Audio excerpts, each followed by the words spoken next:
I stood outside the wedding hall watching through the tall glass windows. Inside, she was laughing. That same laugh I used to love. He was smiling beside her, confident like he'd won something. And maybe he had. But nobody in that room knew what I was about to do, because some truths don't wait for permission. They just arrive. My name is Harlan, and the woman in white was once my wife. Her name was Veronica. The groom? His name was Quincy, my best friend since we were 7 years old, or at least that's what I thought he was. I pulled the USB drive from my jacket pocket. Silver, small, but it held everything, every lie, every whisper, every moment they thought I'd never find out about. My hand tightened around it, then I pushed the doors open. The sound echoed through the hall. Heads turned. Conversation stopped mid-sentence. I walked down the center aisle, slow, deliberate. My shoes clicked against the marble floor. One step, then another. The crowd parted like I was carrying something contagious, and in a way I was. Truth has a way of spreading fast. Quincy's face drained of color the moment he saw me. "Wait," he whispered. His voice cracked. "No." Veronica's eyes went wide. She grabbed the edge of the altar like she might fall, but I didn't stop. I didn't say a word. I just walked straight to the DJ booth in the corner. The DJ looked at me, confused. I handed him the USB. He hesitated, glancing at Quincy, then back at me. I nodded once. "Plug it in." He did. There was a sharp click as it connected to the sound system, then silence. The kind that makes your ears ring. And then a voice. "You know this is wrong, right?" It was Veronica's voice, soft, guilty, but unmistakable. The entire hall froze. "I know," Quincy's voice answered, "but I can't stop." Gasps rippled through the crowd like a wave. Someone dropped a glass. It shattered. "I think everyone needs to hear this," I said quietly. My voice barely carried, but in that silence it was enough. Quincy and I grew up on the same street. We built forts in his backyard. We shared everything, clothes, secrets, dreams. When I told him I was going to propose to Veronica, he was the first person I called. He helped me pick the ring. He stood beside me at my wedding as my best man. And for 2 years after that, he slept with my wife. 2 years of dinners at my house. 2 years of holidays together. 2 years of lies so smooth I never even questioned them. A little girl near the front row tugged her mother's sleeve. "Mommy, why is everyone so quiet?" The mother quickly covered her daughter's ears and pulled her close. An older woman in a purple dress clutched her pearls, mouth open in shock. Veronica's hand trembled as she reached for her bouquet. The flowers slipped through her fingers and fell to the floor.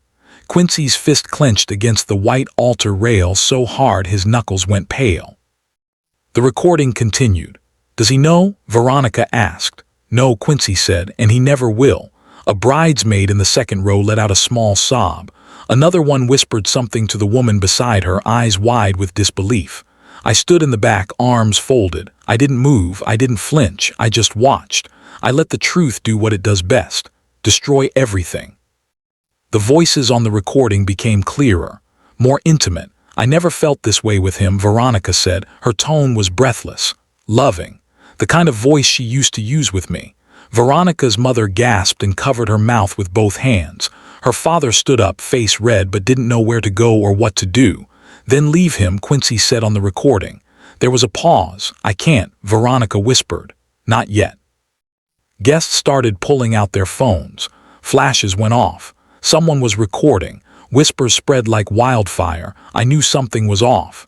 "Did you see the way they looked at each other at the rehearsal dinner? This is insane." A groomsman in a gray suit stared at Quincy with disgust.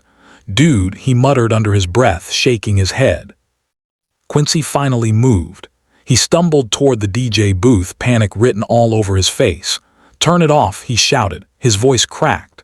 The DJ fumbled with the controls, looking at me for guidance. I shook my head, slowly, deliberately. "Not yet." Quincy froze. Veronica buried her face in her hands. Black mascara streaked down her cheeks in uneven lines. Her shoulders shook. 2 children near the aisle whispered to each other. "Is the wedding canceled?" One of them asked. "I think someone did something really bad," the other replied. Their parents quickly ushered them toward the exit, but they kept looking back. I didn't want to believe it at first. The signs were small. Veronica texting late at night, smiling at her phone in the dark. Quincy deleting messages too quickly whenever I walked into the room.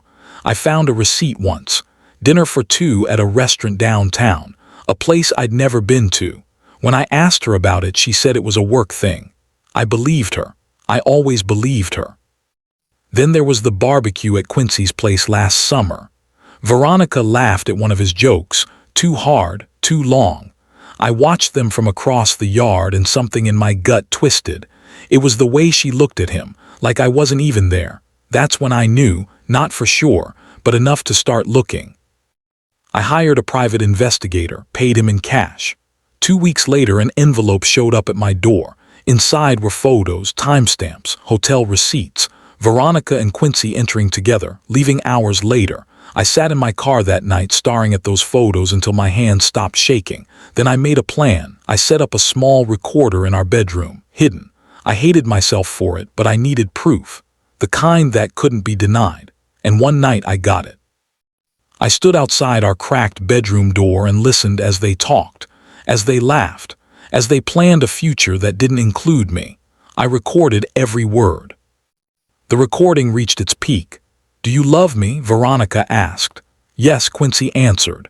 There was no hesitation. "More than he does," she pressed. There was a pause, static crackled. Then Quincy's voice, firm and clear, "More than he ever could." The hall erupted, shouting, crying, chairs scraping against the floor. Veronica collapsed into a seat, sobbing so hard her whole body shook. Quincy's father stood up, his face dark red with rage. "You disgrace this family," he roared. But Quincy didn't respond. He just stood there, staring at the floor like a man who'd already given up. I walked toward the gift table at the side of the hall. There was a framed photo sitting there. Me and Quincy. We were maybe 10 years old, arms around each other, smiling like we'd never stop being friends. I picked it up, looked at it for a long moment. Then I set it face down on the table. "You didn't just break a marriage, Quincy," I said quietly. My voice carried in the chaos. "You broke trust itself." I turned and walked toward the exit. Every single person in that room watched me. My hand straightened my tie. My steps were slow, measured, calm. I passed Quincy on my way out. He looked up at me, his eyes red and wet. "Why?" he whispered. His voice was broken. I stopped, held his gaze. "Because you asked me to be your best man," I said. His face crumpled, and I kept my promise. I smiled, just a little, cold. Then I kept walking. I reached the door. My hand was on the handle when something happened. The recording started again, from the beginning. "You know this is wrong, right?" The DJ panicked, frantically pressing buttons. "I can't stop it," he shouted. Some of the guests started laughing. Nervous, shocked laughter. Others kept filming. Veronica screamed, "Turn it off," but it just kept playing. Quincy lunged toward the DJ booth, but his foot caught on a chair leg. He fell, hard, flat on the floor in his white tuxedo. The recording looped again. "I can't stop." Guests whispered, pointed, recorded everything. "This is insane. He planned this whole thing." I stood at the door, watching over my shoulder. I didn't plan for it to loop, I thought to myself, but I wasn't upset about it either. I stepped outside. The door closed softly behind me. The muffled chaos was still audible but fading. I stopped on the steps, took a deep breath. The evening air was cool and clean. I looked up at the sky. "Some betrayals you forgive," I said quietly to no one. "Some you survive." I pulled the USB from my pocket and looked at it one last time. "And some," I continued, "you make sure the world remembers." I walked to my car, got in, sat there for a moment in the silence. If you've ever been betrayed by someone you trusted, you're not alone. Share your story in the comments below. And if you want to see what happens when the truth finally speaks, hit subscribe. I started the engine. Because some endings, I whispered, are just the beginning.